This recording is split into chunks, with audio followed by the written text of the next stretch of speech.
Hello hi అందరికీ నమస్తే అండి. నేను ఈరోజు ఒక కొత్త టాపిక్తో మీ ముందుకు వచ్చాను.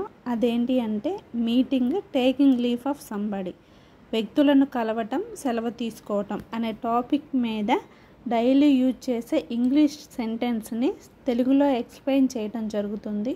సో ప్రతి ఒక్కళ్ళు ఈ వీడియోని స్కిప్ చేయకుండా చివరి వరకు చూడండి.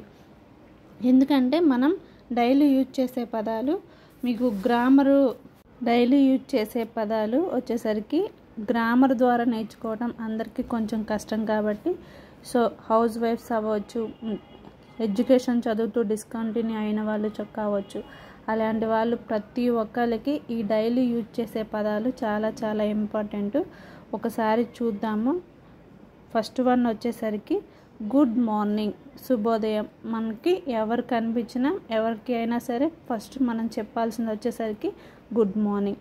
Hello, how are you, hello ఎలా ఉన్నారు. సో దీనికి ఆన్సర్ వచ్చేసరికి I am fine and you అని అడగాలి, అంటే మీరు ఎలా ఉన్నారు అని. నెక్స్ట్ సెంటెన్స్ వచ్చేసరికి it's been nice meeting you, మిమ్మల్ని కలవటం చాలా ఆనందంగా ఉంది నాకు అని అంటాం. నెక్స్ట్ వచ్చేసరికి it's been nice knowing you, మిమ్మల్ని తెలుసుకోవటం ఆనందంగా ఉంది. నెక్స్ట్ వచ్చేసరికి కెన్ యూ రికగ్నైజ్ హిమ్, ఇది వచ్చేసరికి మీరు అతన్ని గుర్తించగలరా. అంటే ఇప్పుడు మన ఇంటికి ఎవరైనా బంధువులు వచ్చారు, చాలా రోజుల తర్వాత వచ్చారు. సో మీ ఇంట్లో వాళ్ళు వాళ్ళని గుర్తుపట్టలేదు అనుకో, అప్పుడు మనం ఏమనాలంటే కెన్ యూ రికగ్నైజ్ హిమ్, మీరు అతన్ని గుర్తించగలరా. లుక్ హూ ఈజ్ ఇట్, చూడండి ఎవరు, హూ ఈజ్ ఇట్ ఎవరు. Next May I know your name please, దయచేసి నేను మీ పేరు తెలుసుకోవచ్చా. ఎవరైనా కొత్త వ్యక్తులు వచ్చినప్పుడు కానీ, ఎవరైనా కొత్త వ్యక్తులను ఇంట్రడ్యూస్ చేసుకునేటప్పుడు కానీ may I know your name please, దయచేసి నేను మీ పేరు తెలుసుకోవచ్చా. Where did you come from, మీరు ఎక్కడ నుండి వచ్చారు. We're meeting after a long time, మనం ఫ్రెండ్స్ని మీట్ అయ్యాం, చాలా రోజుల తర్వాత మీట్ అయ్యాం అనుకోండి, చాలా రోజుల తర్వాత మీట్ అయిన పదాన్ని ఏమనాలి అంటే we're meeting after a long time, మనం చాలా కాలం తర్వాత కలుసుకున్నాం. Next I am happy to see you, నిన్ను చూడటం నాకు చాలా సంతోషంగా ఉంది, చాలా రోజుల తర్వాత నేను కలిశాను. So I am happy to see you.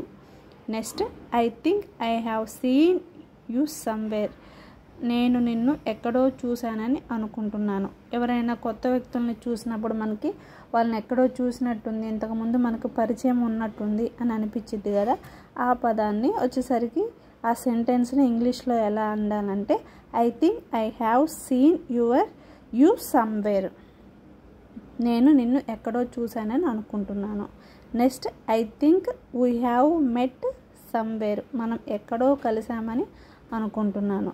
So నేను ఎక్కడో ఎప్పుడో కలిసానని అనుకుంటున్నాను అనే పదాన్ని I think we have met somewhere, మనం ఎక్కడో కలిసామని అనుకుంటున్నాను. నెక్స్ట్ వచ్చేసరికి I cannot remember your name, మీ పేరు నాకు గుర్తులేదు. సో మనం వేరే వాళ్ళని చూసాము, కలిసాము, ప్రజెంట్ గుర్తులేదు మనకి, సో వాళ్ళ పేరు మనం మర్చిపోయాం. దాన్ని ఎలా అడగాలంటే I cannot remember your name, మీ పేరు నాకు గుర్తులేదు. నెక్స్ట్ వచ్చేసరికి డిడ్ వీ ఎవర్ మెట్, మనం ఎప్పుడైనా కలుసుకున్నామా. So did we ever met. Next వచ్చేసరికి take care of your health, మీ ఆరోగ్యం జాగ్రత్త. సో ఎవరైనా సిక్ అయ్యి హెల్త్ బాగోలేకుండా ఉన్న వాళ్ళకి మీరు ఏం సెంటెన్స్ చెప్పాలంటే take care of your health, మీ ఆరోగ్యం జాగ్రత్తగా చూసుకోండి. ఓకే. హో రాణి, is that time, I must be going. హో రాణి, ఇది సమయమా, నేను తప్పక వెళ్తున్నాను. సో వేరే వాళ్ళు మిమ్మల్ని కలవటానికి వచ్చారు, సో వాళ్ళు మీతో కలిసి మాట్లాడి అయిపోయింది, ఇంకా వాళ్ళు వెళ్ళే టైం వచ్చింది. సో హో రాణి, ఇక్కడ రాణి అనే ప్లేస్లో మీరు ఎవరితో అయితే మాట్లాడుతున్నారో వాళ్ళ పేరు చెప్పవచ్చు. ఈజ్ దట్ టైం, ఈ సమయం అయిపోయింది, నేను తప్పక వెళ్తున్నాను. ఐ మస్ట్ బి గోయింగ్, నాకు టైం అయింది, నేను వెళ్తున్నాను అనే సెంటెన్స్ని ఇలా చెప్పాలి. ఇప్పుడు మీ ఇంట్లో ఎవరో ఒక సమ్ పేరు ఉందనుకోండి, లక్ష్మి అనుకోండి. ఓ లక్ష్మి, ఈజ్ దట్ టైం, నేను వచ్చిన టైం అయిపోయింది, ఐ మస్ట్ బీ గోయింగ్, నేను తప్పక వెళ్ళాలి ఇప్పుడు అని. సో ఈ సెంటెన్స్ని ఇలా చెప్తాం అనమాట. నెక్స్ట్ వచ్చేసరికి I never heard about him, నేను అతని గురించి ఎప్పుడూ వినలేదు. ఓకే, మీతో ఒక పర్సన్ వచ్చేసరికి ఎవరో ఒకరి గురించి డిస్కస్ చేస్తున్నారు, వాళ్ళ గురించి నాకు తెలియదు అని చెప్పడానికి మీరు ఏమనాలి? I never heard about him, నేను అతని గురించి ఎప్పుడు వినలేదు.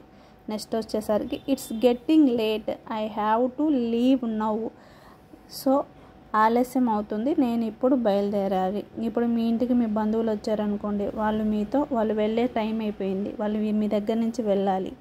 It's getting late, I have to leave now, నేను వెళ్ళాలి, ఆలస్యం అవుతుంది, నేను ఇప్పుడు వెళ్ళాలి. ఈ సెంటెన్స్ని మీరు ఎక్కడికి వెళ్ళినా ఎవరితో అయినా మాట్లాడి లాస్ట్లో వచ్చేటప్పుడు it's getting late, I have to leave now, నేను వెళ్ళాలి అనే మీనింగ్ వస్తుంది. సో దానికి మీరు ఏం చెప్తారు అంటే సీ యూ అగైన్ సూన్, త్వరలో మళ్ళీ కలుద్దాం, ఇప్పటికి వెళ్తున్నాను, సో వెళ్ళండి అని. సీ యూ అగైన్ సూన్, త్వరలో మళ్ళీ కలుద్దాం అని అనాలి. నెక్స్ట్ వచ్చేసరికి థ్యాంక్స్ ఫర్ కమింగ్, వచ్చినందుకు ధన్యవాదాలు. మీ ఇంటికి ఏదైనా ఫంక్షన్ జరిగింది, చాలామంది వచ్చారు, సో మీరు లాస్ట్లో ఏం చెప్పాలి వాళ్ళకి? థ్యాంక్స్ ఫర్ కమింగ్, వచ్చినందుకు ధన్యవాదాలు. కమ్ బ్యాక్ సూన్, త్వరలో తిరిగి మళ్ళీ రండి, ఇప్పుడు వెళ్తున్నారు ఓకే, త్వరలో తిరిగి రండి అని చెప్పాలి. లాస్ట్లో వచ్చేసరికి bye, have a good journey, bye, మంచి ప్రయాణం. సో ఎవరైనా బయలుదేరుతున్నప్పుడు హ్యావ్ ఏ గుడ్ జర్నీ అనటం. సో ఏదన్నా ఊరు వెళ్తున్నప్పుడు మీ ఇంట్లో వాళ్ళు కానీ ఎక్కడికైనా వెళ్తున్నప్పుడు bye, have a good journey అంటే మంచి ప్రయాణం అని ఇంగ్లీష్లో చెప్పడం అనమాట. సో లాస్ట్లో వచ్చేసరికి thank you very much for coming to see you, మమ్మల్ని చూడటానికి వచ్చినందుకు చాలా ధన్యవాదాలు. ఈ సెంటెన్స్ మనం ప్రతిరోజు ఉపయోగిస్తూ ఉంటాము. So thank you very much for coming to see you us అని చెప్పాలి. సో ఇప్పుడు మీరు ఒక వ్యక్తుల్ని కలిసినప్పుడు, సో వాళ్ళు మీ ఇంటికి వచ్చి వెళ్ళిపోయేటప్పుడు, కొత్త వ్యక్తుల్ని కలిసినప్పుడు ఎలా అనాలో ఏం మాట్లాడాలో చూసాం. ఇప్పుడు వచ్చేసరికి ఎవరైనా మీకు కంగ్రాట్స్ చెప్పినప్పుడు, సో థ్యాంక్స్ చెప్పినప్పుడు మీరు రిప్లైగా ఏం ఇవ్వాలో ఒక సెంటెన్స్ రూపంలో చెప్తాను. ఈ సెంటెన్స్ ఏంటంటే, ప్రతి వ్యక్తితో మనం మర్యాదగా మాట్లాడాలి, నోరు మంచిదైతే ఊరు మంచిదవుతుందంటారు అనేది మనకి చిన్నప్పటి నుంచి పెద్దవాళ్ళు చెప్తారు. నోరు మంచిదైతే ఊరు మంచిదవుతుందంటారు. మంచిగా మాట్లాడితే మంచిగా సమాధానం వస్తుంది. ఏ సందర్భాల్లో ఎలా మాట్లాడాలో ఇప్పుడు చూద్దాము. ఒకసారి ఇంగ్లీష్ సెంటెన్స్ కూడా చదువుతాను. We should speak politely to every person, ప్రతి ఒక్కరితో మర్యాదగా మాట్లాడాలి. If the mouth is good the city will be good, నోరు మంచిదైతే ఊరు మంచిదవుతుంది. If you speak well you will get a good answer, మీరు ఎవరితోన్నా మంచిగా మాట్లాడితే అటువైపు నుంచి కూడా మంచి సమాధానం వస్తుంది. సో ఎవరన్నా మనకి ఏదన్నా ఒక కంగ్రాట్స్ చెప్పినప్పుడు సో మనం తిరిగి ఎలా పొలైట్గా మాట్లాడాలి. ఇప్పుడు ఎవరన్నా మనకు కంగ్రాట్స్ చెప్తారు, మనం రిప్లై ఇవ్వకుండా చాలేపో అని నెగిటివ్ వేలో ఆన్సర్ ఇచ్చామనుకో వాళ్ళు హర్ట్ అవుతారు. సో అది నెగిటివ్ పద్ధతి అన్నమాట. ఇప్పుడు నేను కొన్ని సెంటెన్స్ చెప్తాను చూడండి. ఎవరైనా మనకి కంగ్రాచ్యులేషన్స్ అని చెప్పినప్పుడు మనం తిరిగి ఏం చెప్పాలి? Thank you. గుడ్ బై అని చెప్తే బాయ్ అని చెప్పాలి. హలో హాయ్ అని చెప్తే హలో హాయ్ అని చెప్పాలి. ఎవరన్నా మనకు థ్యాంక్ యూ, ఇప్పుడు మనం ఏదైనా హెల్ప్ చేసాం వాళ్ళకి, వాళ్ళు మనకు తిరిగి వచ్చేసరికి థ్యాంక్ యూ చెప్పారు, అప్పుడు మీరేం చెప్పాలి అంటే యు ఆర్ వెల్కమ్ అని చెప్పాలి. హౌ ఆర్ యూ, ఎలా ఉన్నారు, మీరు బాగున్నారా అని అడిగినప్పుడు ఫైన్ థ్యాంక్ యూ అని మీరు నెక్స్ట్ చెప్పాలి. సో ఎవరైనా మీరు అడ్డంగా నుంచున్నారు, సో ఏదైనా ఎక్స్క్యూజ్ మీ అని పలకరించినప్పుడు మీరేమనాలి? ఎస్ ప్లీజ్ చెప్పండి అనాలి. గ్లాడ్ టు సీ యూ అని అన్నప్పుడు వచ్చేసరికి మీరేమనాలంటే సో యామ్ ఐ అని చెప్పాలి. ఇవే ఫ్రెండ్స్ నేను మీకు చెప్పాలనుకున్న స్మాల్ సెంటెన్స్, డైలీ యూజ్ చేసే సెంటెన్స్. సో మీకు ఈ వీడియో నచ్చితే కొంచెం షేర్ చేయండి, ప్రతి ఒక్కరు లైక్ చేయండి, కామెంట్ చేయండి. సో మీ సపోర్ట్ నాకు కావాలి, please support me. Thank you very so much.